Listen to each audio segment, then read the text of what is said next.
mankasitraka anao tsy misaraka amin'ny televiziona malagasy manolotra ny araba tompoky lasy tompoky vavy tonga soa atao anatin'ny fampalalam-baovao amin'izao atoandro izao asaiko mpanajany ianao anaraka izany hatramin'ny farany iazo ny faritra laotra mangorony isika isataratsika ny fampalalam-baovao tafapetraka ny guichet unique amin'ny fandrarahana vary ao amin'ny faritra laotra mangoro araka nefa fantatsika dia anisany sopotra arabary eto Madagasikara ny faritra laotra mangoro ka mba hafana misehatra ara-dalàna sy ho matianina kokoa amin'izay fandrarahana vary izay dia nametrahana birao ny guichet unique amin'ireo distrika efatra ao anatin'ny faritra mba entina hanamora ny fikarakarana ny antota taratasy rehetra ka efa tafapetraka ny tao hamora manganjakasoa fetrarlala.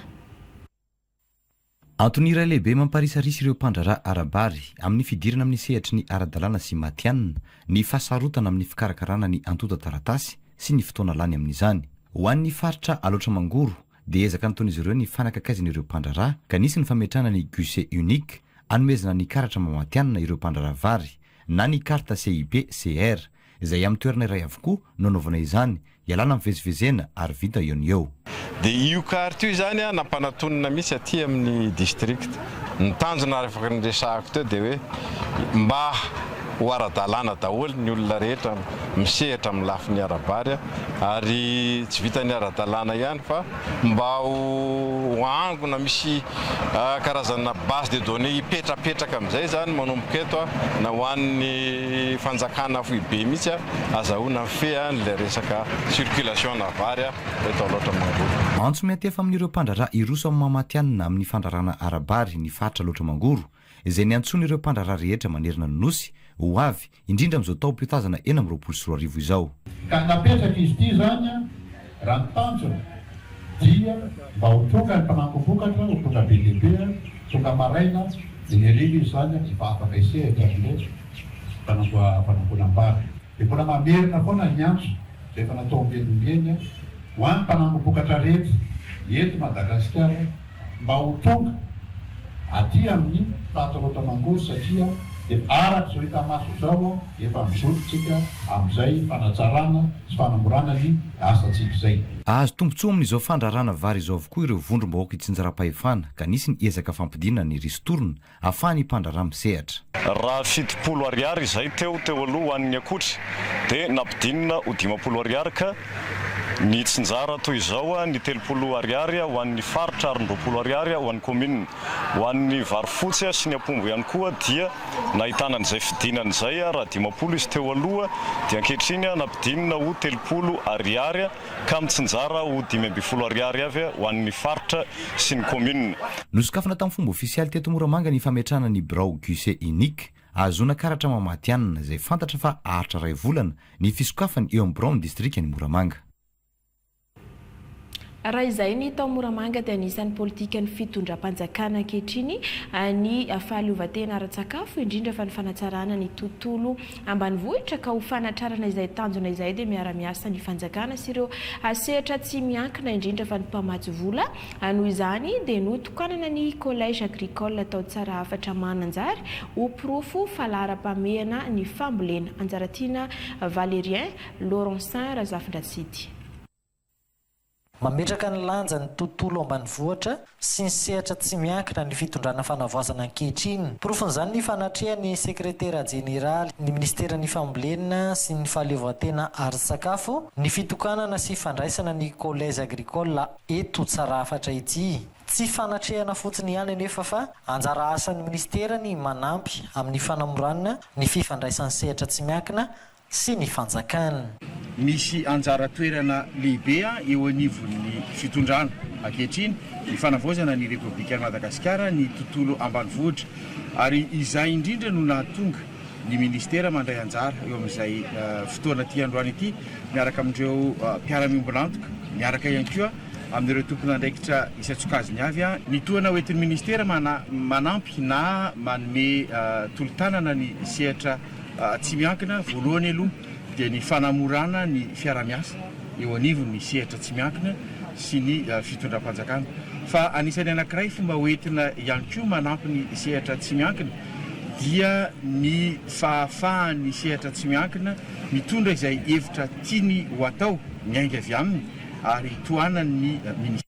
Ny toeram-pianarana toy izao dia fanohitra amin'ny fampandrosoana raha ho any ato anatin'ny faritra vadivavy ka nitondrany ny solombavambahoaka Randriarson Maurice ny fisaorana amin'ny fanjakana sy ny mpamatsy vola nahafahana nanatanteraka izao fotodrafitrasa ilay ny tantsaha atsy an-toerana. Tanjon'ny fitondram-panjakana fanavaozana amin'izao fotoana izao zany ny fahavitantena ara-sakafo ary tafiditra amin'izany indrindra ny fananganana sekoly ara-pampolena ohatran'izao ka dia mamerina ny fisaorana be deabe ny fitondrana misaotra be dia koa nireo mpiara-mombonantoka satria ny fisian'ny ivon-toerana ohatran'izao dia ampiova be deabe misy ny resaka fambolena aty amin'ny faritra vadivavy. Tanjona apetraky ny sekoly ny hahamantsianina ny mpianatra mivoaka ho aminy tanora lahy sy vavy 4 ka hatramin'ny 12 taona moa no raisin'izy ireo 3 taona ny faharetan'ny fianarana ary misy toana omeny sekoly aoriana ny fivoahanao fotodrafitrasa vonona tanteraka afaka mandray mpianatra avy hatrany ity nitokanana tamin'ny ity hafahenina ny volana Mey ity. Resaka fambolena izay fa ho an'ny sehatry ny fizahatany kosa dia hisitraka famatsim-bola tsy averina ny mpandraharaha ara-mpizahatany any amin'ny faritra Analanjorofo totosa ny Atrikasa ho fanampiana ny mpisitraka amin'ny alalan'ny torolalana mialoha. Abel Benjamin. Olo mandalo aminay zany olo maro foiky na Zarieva Sainte-Marie local tiako volagny mandalo aminay aketo misy ny avala Réunion misy lesté ny Amérique anglais zany sy ny tariny français tsy volagny misy français de misy avy Tananarivo koa maro Tamatavien aby re maro avy Madagasikara tsy voatomboka aketo maro tegna maro ny mpandalo aminay tsy voatery hoandry fa misy koa ny restaurant donc afaka misakafo mandeha piscine naturelle de mijanona kely mapetraka commande de avake aminjay zay mierigna ake ndraiky koa homa. Hisitraka famasiam-bola tsy averina ny mpandraharaha ara-mpizahantany aty amin'ny faritra Analanjorofo. Natao omaly teto Fenerivoasinana na renivohim-paritra ny Atrikasa fampahafantarana sy fanampiana ny mpandraharaha hisitraka azy io. Tetikasa ny gouvernemanta malagasy vasiany ny banky resam-pirenena vola mandray anjara amin'ny fampiroboroboana ny toe-karena aty amin'ny faritra Analanjorofo izay hiasany ny tetikasa piky. Ka anivon'ny tetikasa piky ao zany dia misy sehatra telo lehibe dia androany antsika zany dia tonga amin'ilay famatiam-bola atao hoe miaro mahakasika ny tourisme dia hisokatra zany ilay fifaninanana azahoana anio famatiam-bola miaro io izay famatiam-bola tsy averina moa zany izy io fa famatiam-bola omena mba ahafahan'ilay toe-karentsika mivoatra amin'ny alalan'ny fizahantany. Manana morosiraka sy toerana miavaka isintonana mpizahantany ny Analanjorofo ka ilaina ny tosika toy ity anasarana maharitra. Lafin-zavatra 5 no hiazakazaha ny faritra Analanjorofo mba ho sangany amin'ny fampidiram-bola ary dia sikely ao anatin'izany ny fanohanana sy fanasarana ny tanàna indrindra ireo lalana hoy Kodson Miranda talem-paritry ny fizahantany Analanjorofo. Fampandrosoana mivengana ny firoborobo ny fizahantany indrindra ny fananany faritra fotodrafitrasa mifanaraka amin'izany hoy ny sekretera general ny faritra Analanjorofo. Atobaka reto mpamatsivola reto amintsika ny vola mangataka antsika tsiraikaraiky hametraka demande hahazava ny projet izay eritreretintsika atao ary hipahaka any amin'ny fampandrosoana ny faritry Analanjorofo izay misy antsika ity. Raha ataoko teny araika dia ianareo zao no levier de développement ny région Analanjorofo. Hamorena ny fomba afana mahazo io famasiam-bola tsy averina io ary dingana amin'izany ny fampahafantarana sy fanomezana torolalana izay natao teto Fenerivoasinana. Efa tany amin'ny faritra Vadivavy isika teo fa ho an'ny faritra Fitovinany kosa dia nanatanteraka Atrikasa ho fampiroboroboana ny seha-piariana Lohamenaka hatao manakara ny GM naneho hevitra sy nandroso vahaolana ireo mpiantsehatra rehetra ary nandray anjara mavitrika nanentana ihany koa ny mpandraharaha voakasiky ny Lohamenaka ny lehibe ny faritra Fitovinany mba hisoroka ny fanimbana tontolo iainana ka hanao hetsika mifandraika amin'izay ary ampaharitra izany ka ampiakatra ny ari-karena any an-toerana tanjona iraisana ny hitondra ny seha-piariana Lohamenaka eo amin'ny sehatra iraisampirenena Dosité Malala Eric Didier. J'aime na Groupement des exportateurs d'huile essentielle et extrait de Madagascar mivondrona anatin'ny GEM ireo mpanondrana lohamenaka eto Madagasikara. Nisy ny atrikasa natao teto Manakara mba ho fampiroboroboana ity seha-pirenena ity eo amin'ny sehatra iraisam-pirenena. Naneho hevitra nanatsarana izany ny mpiantsehatra rehetra fa indrindra ny mpandraharaha voakasika mivantana. Lohamenaka manana anjara asa lehibe amin'ny lafiny maro toy ny fitsaboana, fanomezana anitra maro samihafa. Ny tanjona izany dia ampatonga amin'ity sehatra ity robobo amin'ny sehatra iraisam-pirenena fa ihany koa la gestion an'ilay biodiversité izay hoe le huile essentielle zany mila gérena tsara zany andeha tokony hoe le harena ananantsika fahaizana mampiasa ny bois de chauffe dia avy indray ny atao hoe valorisation amin'izy io fampelantanana tsara daholo efa vitanao zany mitantana amin'ilay ressource mila valorisenao amin'izay izy io. Fampiroboroboana ny famokarana lohamenaka eto amin'ny faritra fitovinany manome tantsoroka hanatratrarana ny tanjona ny eo anivon'ny faritra.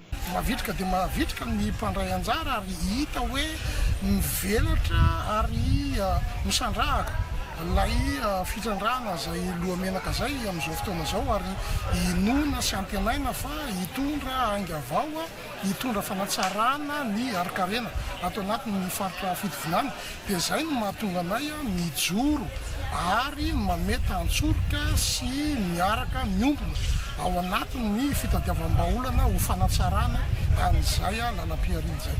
Hampaharitra amin'ny fitrandrahana lohamenaka aty an-toerana dia fandraisana andraikitry ny mpiantsehatra amin'ny fambolena azo azahoana koraha ilaina. Tsy tokony hijanona fotsiny zany ny mpandraharaha ao anatin'izay famokarana zay fa tokony hiroso bebe kokoa hatrany ry zareo amin'ny fambolena hazo azahoana n'ilay akora amokarana n'ilay lohamenaka. Any angamba ny tena zava-dehibe sady manatevina sy manatsara ny tontolo iainana ary indrindrindra ihany koa ny tahiry mba ampaharitra an'ilay lalam-piariana amin'izay famokarana lohamenaka zay satria hita fa mitombo ny filana maneran-tany satria maro ny ilana azy. Lalam-piariana maro no voakasika amin'ny fitrandrahana lohamenaka isy ny fandrindrana izany mba hananana vokatra tsara. Lafim-baovao hafa kosa hanoferana ho 10 litatra isan'olona ny lasantsy vidiana ao amin'ny distrikany Marovoay. Misedra olana nefa ireo tantsapam-bolovary ka mitondra ireo etaetany amin'ny fitondram-panjakana manoloana izany. Farasoa Andriambelonoro OL Ramarson. Taoriana fivoriana ny arahana tamin'ireo mpitantana ny tobitsolika dia nampiarana avy hatrany araky ny tokony ho izy ny famerana ireo fatra tokony ho an'ny mpanjifa alaina mandritra izao amehana ara-tsolika izao. Araka ny dinika ny arahana teo anivon'ny OMC Marovoay dia nisy ny hevitra tapaka teo tamin'ny fivoriana fa amin'izao amehana ara-tsolika izao dia nizana ho tsinjaraina 10 litatra isaky ny mpanjifa ny SP 95 na ny Sans Colombe ho an'ny eto amin'ny anivon'ny total Marovoay ka dia zana ho an'ny mpanjifa avokoa ireo ary mba azo avokoa izy rehetra. Mezana hitovy avokoa ny zoan'ny mpanjifa rehetra zany meto anivon'ny total Marovoay ho an'ny mpanjifa rehetra dia zana ho 5 litra na ho an'ny tantsana ny taxi moto na ny tômôbily mandritra izao amehana ara-tsolika izao. Ankoatra mitatitra fiarakodia sy ny fitaterana kodiaran-droa dia ireo tantsano maro anisa mitandahatra hividy solika. Maro an'olona zany dia mbola mahatonga etraketo hatr'izao 10 litra isaka zirikany zay aloha ny fandaminana eto. Fa raha fandaminana mikasika moto sy zirikany zany tatra zany mifandimby. Raha manisy ny moto ndreo zany vita lagny moto 10 eo dia magnisy zirikany koa ndreo zany. Ohatran'izay zany fandaminana eto. Raha tomobile zany raha tonga eo zany iny mahazo aloha iny satria misy banzera manao anatiny fa maika andeha. Tena milamina tsisy korotana eto aloha zay tena zavatra hita tena tsisy korotana eto. Andaniny misedra olana ireo tantsapam-bolovary ankehitriny noho tsy fahampiany solika azony. Le solika azonay aty aloha misy fasarana lehibe nefany tsy mahampy anay zany le 10 litra fa farafaratsiny mba 20 litra fa satria olona raiky manana tanimbary 4 hectara 10 hectara nefa 10 litra zany essence no azo miataky tsy havita ninona mihitsy fa mangataka zay zany mba raha ohatra mety atao mba ampiakarina le solika tokony ho azony olona iray za mafarafaratiny mba 20 litre zay tompoko ny fangatanay aty amin'ny silitena Marovoay fa tena mpamboly izay ato fa paiky dia paiky mihitsy ny varina ato maty mihitsy eo sasany. Miantoka ny any fambolem-bary aty antoerana ny solika aoriany fotoam-pahavaratra. Tantsaha maro no efa terabary eny an-tsaha mandrapatoy ny vary dia ilaina nefa ny manondraka izany amin'ny alalan'ny masin-drano ka ny solika no hany vahaolana aingana ampiasaina amin'ny ahafahana manatanteraka izany.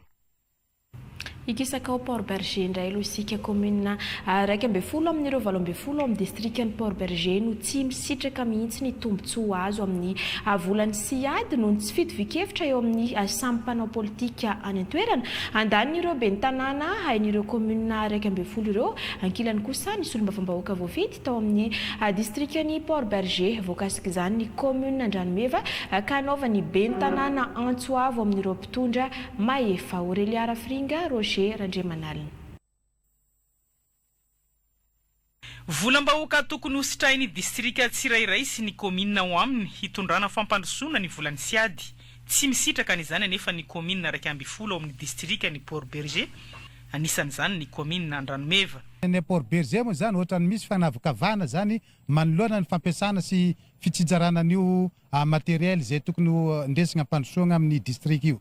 Misy tsy fankazahoana eo amin'ny solombavambahoaka sy izay ben'ny tanàna maromaro eo amin'ny 2.10 satria izay 2.10 zany voafidy tamin'ny indépendant fa ny ben'ny tanàna 7 agnatin'ny district Port Berger voafidy tamin'ny anaran'ny Irmara ka io zany andreketan'ny solombavambahoaka reo Irmara reo ka misy ny fanavakavanga tsy mahazo mihitsy izay indépendant amin'ny fampiasana sy amin'ny alalan'ny tokomaitso anankiray moa zany voafidy tao amin'ny district Port Berger dia manoloana an'izay zany manao Antsavo amin'ny tompona andraikitra amin'ny ray aman-dreny Maefa indrindrandrindra atoa filohajaina colonel Randrianirina Mikaely manao Antsoavo koa zany amin'ny premier ministre lehibe ny gouvernemanta sy ny président ny assemblée nationale izay lehibe an'ireo député reo mba anaramaso akaiky ny fomba fitantanana n'io siady io fa miteraka olana be le izy amin'ny fitsinjarana anazy raha ohatra misy fitovian-kevitra amin'ny samy mpanao politika. Fampiororona no azon'ireo ben'ny tanàna raha miresaka momba io siady io hatramin'izay ataon'ireo mpiara-miasa akaiky eo amin'ny solombavambahoaka. Raha izay ny tany Port Berger dia velo tarain'ireo mponina ao amin'ny fokontany Ambalabako commune Ambonivohitra Ambatondrazaka fa tsy mbola nisitraka foto-drafitrasa fanampiana ara-tsosialy avy amin'ny fitondram-panjakana izy ireo hatramin'izay ifetrana rindra samy manana Hamiora Vatsoa. Isan'ny fokontany mandrafitra ny commune Ambonivohitra Ambatondrazaka ny fokontany Ambalabako ny magaga ireo mponina ao amin'ity fokontany ity anefa ny fanavahana azy ireo amin'ny fokontany 7 ambiny mandrafitra ny commune na izany eo amin'ny lafin'ny foto-drafitrasa na ihany koa eo amin'ny fanampiana ara-tsosialy. Izay dia anatin'ny commune 10 mandrafitra ny commune urbaine Ambatondrazaka. Nefa raha misy ny fizarana sy ny fisitsana dia tsy mba nisan'izay. Ao anatin'izay dia tsy mba misitraka izay zavatra rehetra azo anatin'ny fokontany zay.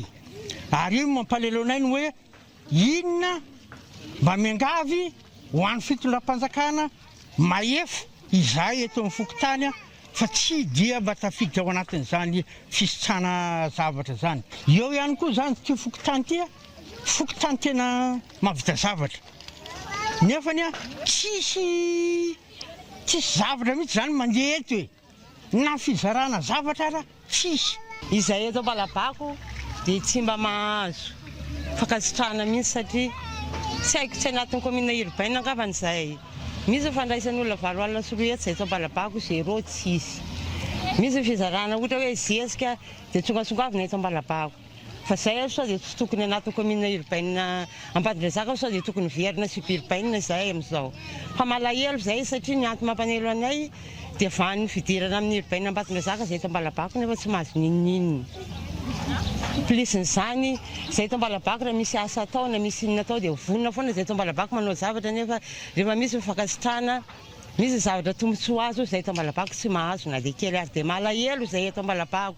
Malahelo zay fokony olona eto Ambalabako tsy mahazo ninninina ka apetraka any aminareo manam-pahefana sy ministra any ambony ny fitarainanay.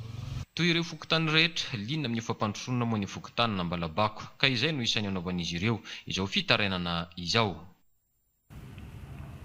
Efa niresaka fitarainana momba ny tsy fisitrahana tombontsoa iraisana eo anivon'ny commune isika teo dia izao indray dia resaka mahakasika ny fampandrosoana commune feno 20 taona amin'ity taona ity ny nisiany commune Andraninaohatra Tsangambato anamarihana izany ny fananganana ny birao ny commune vaovao tanjona ny anatsara ny kalitao sy ny fampandehanana raha-panjakana ary irosoana amin'ny fanavaozana kendrenao vita alohan'ny farany taona ny asa ary antsona tolotanana amin'ireo rehetra ny famitana azy hoy ny ben'ny tanàna tamin'ny fionana tany ny mpanao gazety Fiaina Rabetany Jacques Rakotomanga.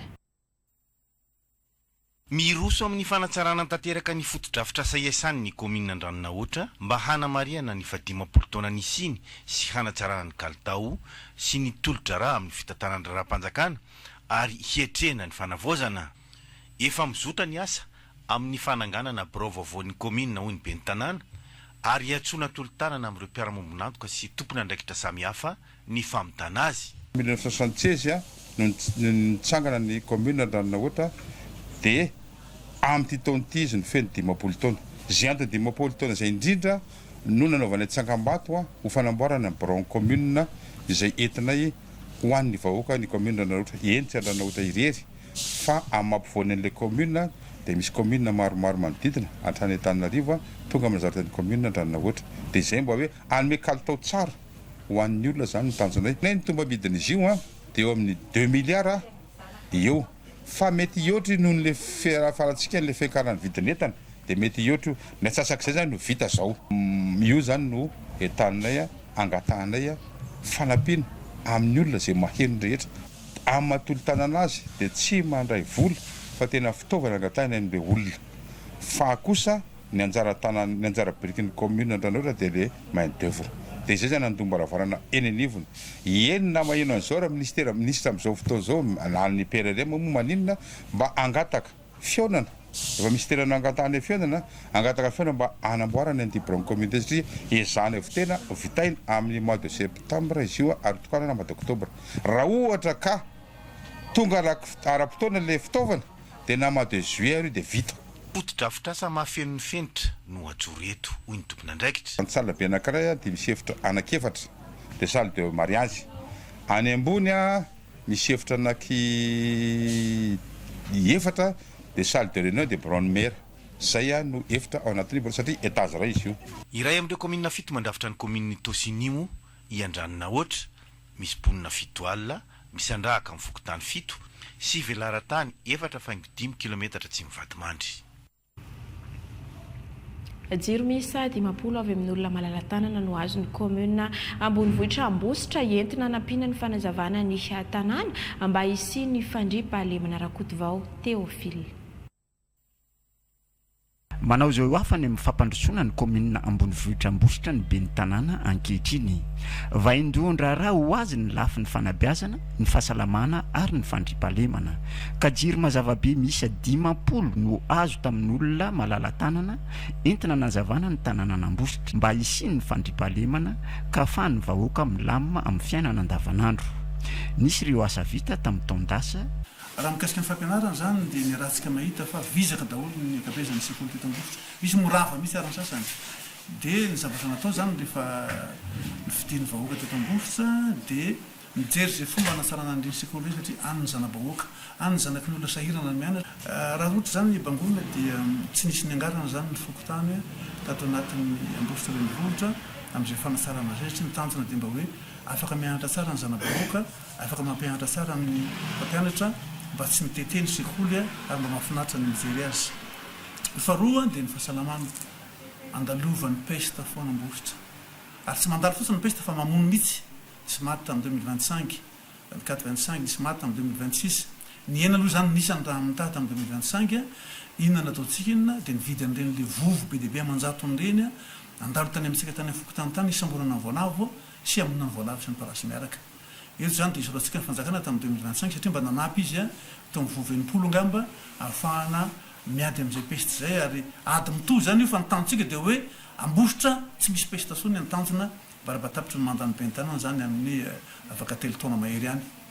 Ny farany indrindra moa zany dia ny fandriampahalemana. Dia zay no nahatonga an'ireto ziro androany reto tameritaona zany efa nanome jirany akakaiky ny 100 solaire mba ahafana manazava ny tanàna dia misy namana tripana zany ty nanome 50 ndray androany. Hatreto ny ben'ny tanàna dia voaloha ara-dalàna ny karaman'ny mpiasa ato amin'ny commune. Marina fa 3 isan-jato monja ny vola fanampian'ny fanjakana fa avy amin'ny ezaka ataon'ny commune no mampiodina ny asa rehetra. Ho an'ny Tomasina indray isika manomboka ny asa fanarenana ny Tomasina iarana amin'ny fitondram-panjakana anisan'izany ny famerenana ny akantony arabe ny fahaleovantena izay ho raisy ny faritra sy ny commune Antanana Romuald Rakotoarimanana Andrea Flavienne. Haverina amin'ny laony ny avenue Eto Tomasina izay simba ny rivo-doza farany teo mirefy 2 kilometatra ka ho raisin'ny faritra Atsinanana ny asa fanamboarana izay mitetim-bidy 10 miliara ariary haharitra 4 volana ny asa. Raha misy olona hitsidika ny Tomasina ity no andehanany voalohany simba nefa izy amin'izao hitantsika amin'izao na ny lalana na ny jardin sy ny sisa dia noraisin'ny faritra Antagnana ny agnarana ny lalana rehetra zany zao no vitantsika zany tanteraka antsika dia noho ny fanagnantsika n'lay tetibola avy amin'ny Tamberibidy ny fitrandrahana arenan-kibolotany avy amin'ny orinasa Ambatovy zay sorana manokana ny filohan'ny fanavaozana ny Repoblika namela nalalaka raha ohatra ka niantona nandritra ny fotoana maro ny fampiasana n'izany vola zany. Tsy ny lalana fandehanana tongotra sy ny arabe goudron ihany akory no asy-panamboarana fa eo ihany koa ny fanoloana sy fambolena ireo Palmier Royal izay tapaka sy maty. Resaka Palmier Royal izay hitantsika io anisan'ny mampalaza ny avenue ity sy amatarantsika anazy dia efa mamoroso satria izy io araka fantatsika fa efa somary antitra maro amin'izy ireo mbola ho tapahana dia ho solonga manodidina eo amin'ny 150 eo ny Palmier Royal mbola averitsika ambolena zany. Ny fitalevam-paritry ny asa vaventy no mitondra ny traikefany sy ny fahaiza-manao eo amin'ny fanatanterahana ny asa. Dia ny zavatra ho isetra zany satria eo amin'ny 2 kilometra 2 kilometra lasaka kely dia ny sosy rehetrarehetra le noara ireo zany dia misy koso vaovao ambonina zay zany ny étude natao dia ny signalisation satria ty faritra be dia be ny tomobile andehanany tomobile be dia be dia avaozina sady ho asiana signalisation verticale sy horizontale ny atao hoe signalisation verticale dia ny panneau rehetrarehetra dia ny signalisation horizontale moa dia ny regny passage piétonnière regny ka ho tsara dia tena ho tsara ny eto satria tena navaozina tanteraka mihitsy zany ny tsy avenue sity. Isan'ny manome endrika ny tanànan'ny Tomasina manerana an'izao tontolo izao ny fananana ity avenue de l'indépendance ity. Afa nanao diagnostic territorial poste Gezani komity voalohany ireo taleparitra rehetra tany amin'ny faritra Atsinanana anandinina ny zava-misy taloha nandritra ary taorian'ny rivo-doza Gezani ka ny tompona andraikitra voalohany ny fanarenana ny tanànan'ny Tomasina no tompo marika tamin'izany anisany nandray anjara sy nitondra famelabelara-kevitra tamin'izay ihany koa ny taleparitra ny serasera sy ny kolotsaina Atsinanana mpisolo toerana lovan'Irina Giovanna Kenny Leonard.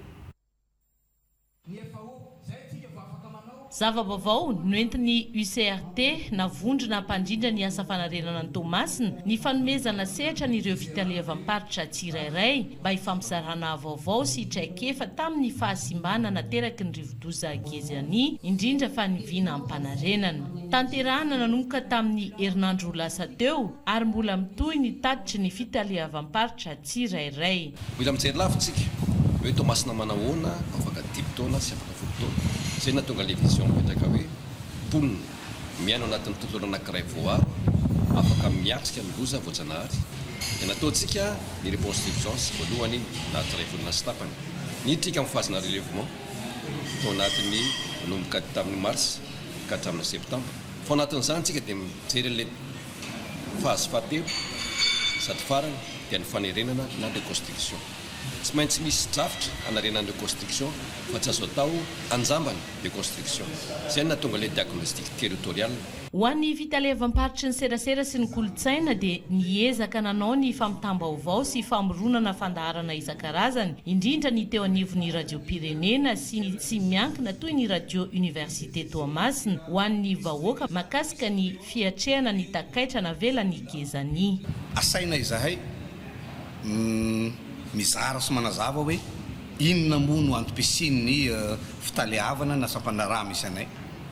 Manaraka an'izay dia asaina izahay mitantara hoe inona ireo asa vitanay talohan'ny gezany, dia inona ny fiantraikany fahatongavan'ny gezany tamin'izany asa izany, inona avokoa ireo zavatra simba ary indrindraindrindra inona ny vinanay fitalehavam-paritra tsirairay sy ny sosikevitra anarenana ny asa mba hiverenany amin'ny laony ary indrindraindrindra mba ho tsaratsara kokoa ny zava-bita teo aloha aza. Samy nametraka ny sorotrasa sy zavatra ilaina ho fisorohana sady ho fiatrehana ny loza voajanahary tahaka ny rivo-doza mahery vaika farany teo ny isan'ambaratongany mba ampiena ny fiantraikan'izany indrindra ny eo anivon'ny fampitam-baovao ny mba anamorana ny fanangonam-baovao farak'izay haingana.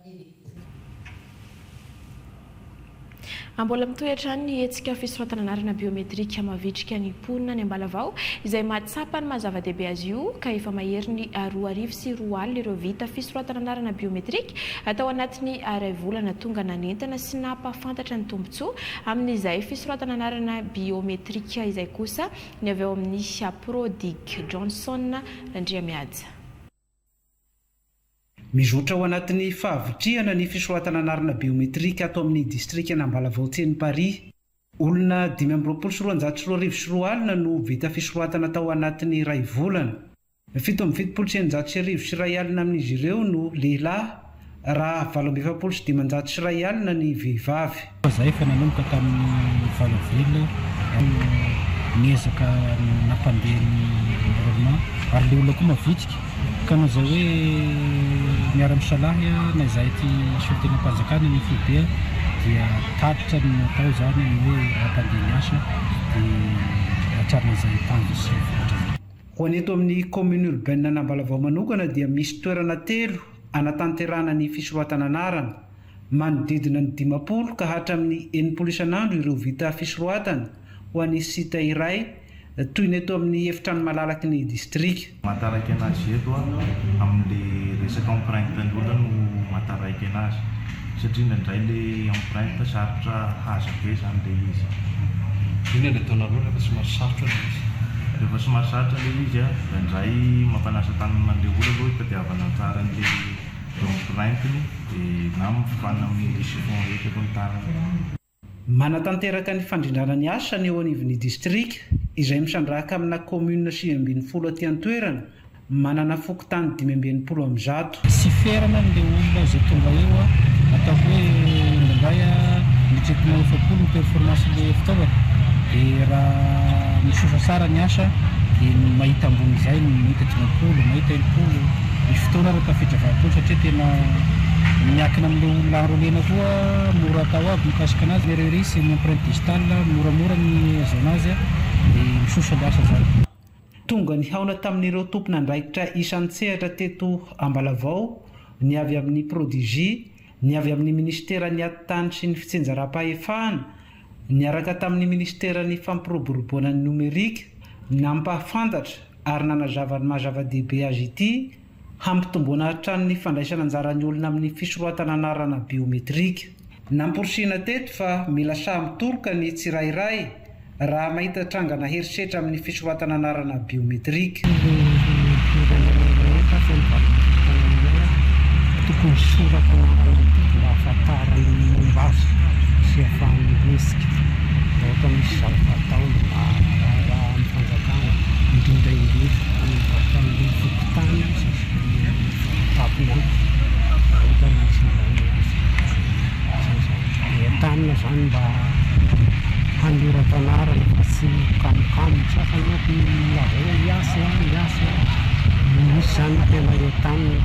Tanjona ny hanafoana ny fisalasalahana, isian'ny faharisiana sy ny fitokisana ka hitombo isa hatrany ny mparay anjara amin'ny fisoratana anarana biometrika hananany tsirairay ny fahiziny ao anatin'ny fanatanterana ny tetikasa izao tokana.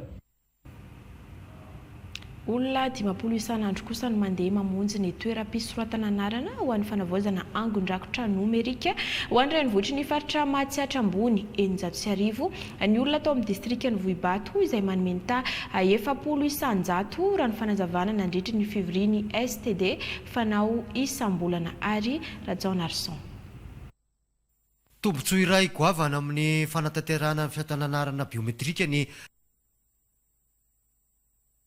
afana mamoaka soram-piankohonana ho an'ny olona iray tsy manana izany mihitsy ka isian'ny fahizina ho azy. Zavatra telo ilaina amin'ilay olona dia ny atomaso, ny lavitondro dia ny sonoa mba ilana amin'ilay ahahina ny fiarahamonina zany atao inona ny lavitondronay atao inona ny atomaso dia azavaina zany izy mba hazava tsara amin'ilay olona izay fangalana izay lavitondro sy ny atomaso ny sonoa izay dia ireto service mpanjakana izay mivory teto amin'ny faritra izay nitarihany lehibe amin'ny faritra teto moa zany dia fotoana lehibe ahafahana nanazavany zareo izay atao hoe procédure. Ny tanina teto koa ireo olona izay tsy manana fahizina zany, ny tsy manana fahizina moa zany dia hoe le olona izay tsy soratana kopia tamin'ny mbola kely izy ity fisoratanarana biometrika izao tokana ity zany dia fotoana ahafahana manarina izay zavatra izay dia hitanina koa ireo olona rehetra zany izay tsy manana izay kopia izay mba ho tonga eny amin'le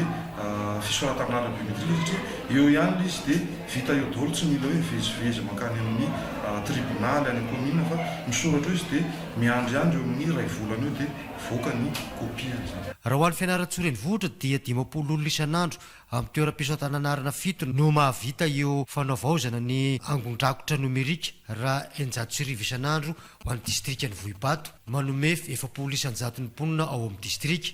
Eto Madagasikara ho ny banky iraisam-pirenena dia 30 isanjaton'ny vahoaka malagasy no tsy manana soram-piankohonana. Mbola hijanona amin'ny faritra Mahatsiatra Ambony any isika amin'ny 17 20 7 Mey izao no anokafana ny tsena be atao hoe tsara be any Fianaratsoa. Fantatra ihany koa fa miroso amin'ny fanatanterahana ny ODOC ny ministera ny fanajariana ny tany sy ny rahatany amin'ny fanoratana ireo tany-panjakana fanamanao borna sy titre anisan'ny vohitra ireo nandritra ny fivoriana fanao isam-bolana nataony STD tao amin'ny faritra Mahatsiatra Ambony. Ary Rajaona Arson Angelo Randrianomanana. Nasongadin'ny lehiben'ny faritra Vonjomaika ny jeneraly Raherin-Janahary Pierre Raymond sy ny lehiben'ny fileovana Fianaratsoa ary lalaina Irma Juliandre tamin'ny fivoriana fanao isam-bolana faritra Mahatsiatra Ambony sy ny sampandraram-panjakana fa isy ny tsena be atao hoe tsara be ny 7 20 ary 5 Mey 4 Soarivo eto Fianaratsoa. Fa tao anatin'izany dia fantatra fa miroso amin'ny fanatanterahana ny ODOC ny ministera ny fanajariana ny tany sy ny raharahantany amin'ny fanoratana ireo tany-panjakana samihafa amin'ireo tany ministera isan-karazany ahafahana manao borna sy titre ka aorian'izay no irosona amin'ny fanolorana ny olona izay mangataka ny tany. Eny amin'ireo renivohitry ny distrika aloha no mbola anaovan'izany. Nisy koa ny fandraisan'ny faritra Mahatsiatra Ambony ireo telo mirahalahy tompon-dakan'ny Madagasikara squad junior lehilahy olona telo miaraka izay natao tao Antsirabe ny 17 ny 20 ary 20 avril ny 4 Soarivo notoloran'ny faritra Maripakasitrahana izy ireo tamin'izany ary natolotra ny lehiben'ny faritra koa ny Amboara. I Randriana Solo Angelo Xavier, Ranavison Garcia ary Rabe Manantsoa Tsitoaina izay tompon-dakan'ny Madagasikara teo amin'ny squad junior triplete lehilahy dia avy amin'ny club Sebaf Ambalavao section Ambalavao. Fotoana iray koa io moa nitondran'ny eo anivon'ny tetikasa izao tokana izay natanterahana ny fanavaozana angon-drakotra nomerika ananentanana ireo tompona raiki-panjakana mpitondra fivavahana fikambanana mba hanentana ny olona hanao ny enrôlement biométrique. Fa nosokafana tamin'ny fomba ofisialy tany amin'ny faritra Bonglava ny fanomanana ny fikonan-doha-paritra ho an'ny tanora ka samy namoaka ny etaetan'ireo tanora mba hitadiavam-baolana sy hitondra fanavaozana amin'ny ho avy ny firenena. Jenira Barson miarana Malala. Mamaritra ny ho avin'ny Madagasikara ny fikonan-doha-paritry ny tanora mba hitondra fanavaozana ka nosokafana tamin'ny fomba ofisialy teto amin'ny maison des jeunes eto Tsironomandidy ny fanomboana izany ho an'ny faritra Bonglava. Samy naneho ny etaetany sy ny maharary azy ireo tanora ka namaly izany raha matoa lehibe ny faritra fa vonona amin'ny fikaonan-doha-paritra amin'ny famahana olana ho an'ireo tanora. Fanomanana ihany ny teny amin'ny fokotany, commune, district, hoy ny taleparitry ny tanora sy ny fanatanjahantena fa ny 30 avril lasa teo no fanokafana ho an'ny faritra. Avarinan'izao fanokafana amin'ny fomba ofisialy zao dia iroso ny fikaonan-doha-pirenena ho an'ny tanora eny anivon'ny commune manomboka ny faefatra ny volana May izy io arak'izany zany dia anentanana ny tanora eny anivon'ny commune eny mba hanaraka akaiky ny vaovao eny eny amanjery isan-karazany anatony eny anivon'ny commune mba ahafantarana an'ireo daty sy toerana anatanterahana zany fikaonan-doha eny anivon'ny commune izany. Rehefa vita somatsara ny anivon'ny commune dia miakatra ny anivon'ny district, misy fekevitra hoentin'ny tanora zany isaky ny commune 30 ato anatin'ny faritra Bongolava hoentin'ny anivon'ny district dia ireo indray no mamondrina ny hevitra izay hoentin'ny district anankiroa ary hoentina ato anatin'ny fikaonan-doha-paritra izay tanterahana ny farapara ny volana May ihany. Dingana maro no mbola ho lalovana ahafahana mamoaka ny angokevitra mandritra ny 3 volana amin'ity fikaonan-doha-paritra ny tanora ity, hoy ny taleparitry ny fanavaozana eto Bongolava. Avelantsika eo mahakasika an'iny fa hivadika lafim-baovao hafa tanteraka isika hiresaka vaovao ny fanabeazana nosokafana tamin'ny fomba ofisialy ny centre baccalauréat atao amin'ny lycée Ambohitrarivo district Amparafaravola faritra Alaotra Mangoro marina fa miisa 9 sy 700 ny mpiadina baccalauréat amin'ity centre vaovao ity tonga nanokatra izany tany an-toerana kosa ny filohan'ny université any Tomasina fanadidina entin'ny solotenanay any Amparafaravola. Raha teto amin'ny renivohitry ny district Amparafaravola no miatrika ny fanadinam-panjakana baccalauréat ireo mpiadina avy ao amin'ny commune ambanivohitra Ambohitrarivo, Anorohoro, Samamy ary Andrambe teo aloha dia namorainy ny fitondram-panjakana izany nosokafana ny fobe-panadinana vaovao dia ao amin'ny lycée Ambohitrarivo satria efa fiaino ny fepetra hoy ny filohan'ny université ny Toamasina. Nijerena moa ny lafiny teknika zany dia mafeno ny fepetra ilay centre d'examen baccalauréat eto tanàna Ambohitrarivo. Isan'ny mpianatra dia nala baka amin'ny fotoana ity dia misy eo amin'ny 9 sy 700. Ampy ihany koa ny fotodrafitrasa, ampy ihany koa ireo tompona raiky rehetra izay manomana an'izany baccalauréat zany. Mihaino ary mamany olana eo amin'ny lafin'ny fampianarana ny fitondrana fanavaozana hoy ny drainina Alaotra Mangoro. Ambohitrarivo zany dia na centre d'écrit baccalauréat. Ohatra zay koa Sabotsy Anjiro ary Sisiko Moramanga ary mandeha laza moa zany dia na centre d'écrit koa baccalauréat. Zany hoe ilay fangatana nataonay, ilay ezaka nataonay zany dia niaino ny président d'université.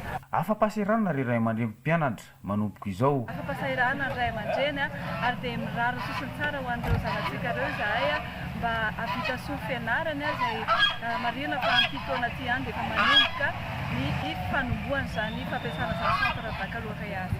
Iakona dia mankasitraka indrindra ny amparatonga ny rafitra rehetra, indrindra ny fitondram-panjakana amin'izao fotoana izao fa raha efa taona 2 taona zay no nangataka ny centre baca io dia nahazo tamin'ity taona ity dia mankasitraka tamin'ny fijerena manokana ny lycée Ambohitrarivo sy ireo commune manodidina miaraka aminy. Nandritra izao lanonana izao ihany koa no nanokanana ny hevitra ray fanampiny ho an'ny lycée Ambohitrarivo. Arahantsika izao kosa ireo angom-baovao nataon'ireo mpanao gazetinay momba izay sehatra ny fanabeazana izay hatrany.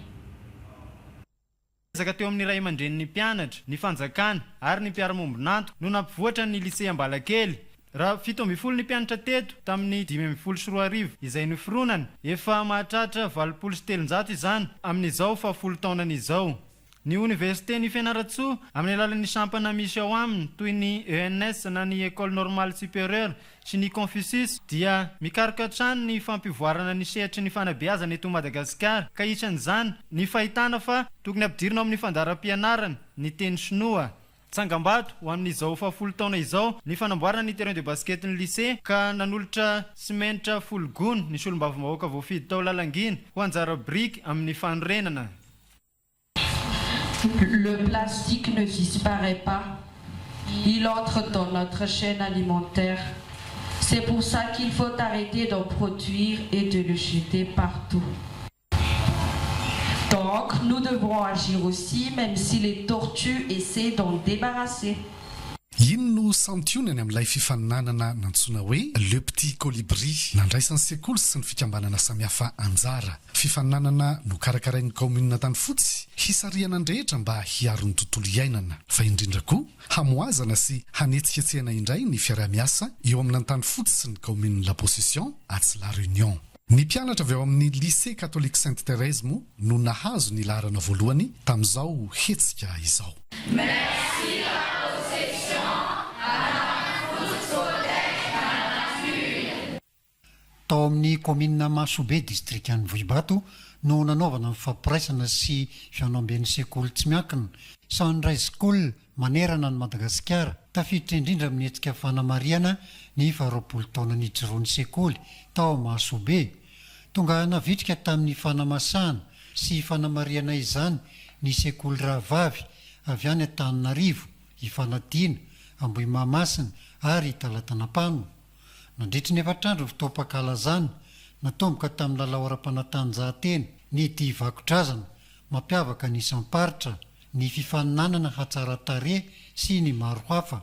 Nisy ny lanonam-panokafana natrendra tompona ny raiky mpanjakana tanty an-toerana. Mpianatra 300 no manovy fahalalanao volavolain'ny mpanabe 520 izy ireo izay notolorana maro-boninahitra na vita be teo amin'ny sehitry ny asa fanabeazana. Raha ny tsy ahy dia ny collège Cedera Fahazavana no fototra nojoroan'ny lycée privé Sunrise School. Zava-dehibe ny fanampiana ny akany sy ny fikambanana miandraikitra ankizy manana fahasembanana izay ahilikiliky ny fiarahamonina ny ankamaroany eto amintsika. Betsaka ny asa nataon'ny ASMAE toy ny fampitaovana amin'ny filan'ny ankizy sy ny mpanabe, ny fampiofanana isan-tsokajiny hanatsarana ny fiainan'ny ankizy manana filana manokana. Tsara ny akon'ny asa tao anatin'ny 9 taona.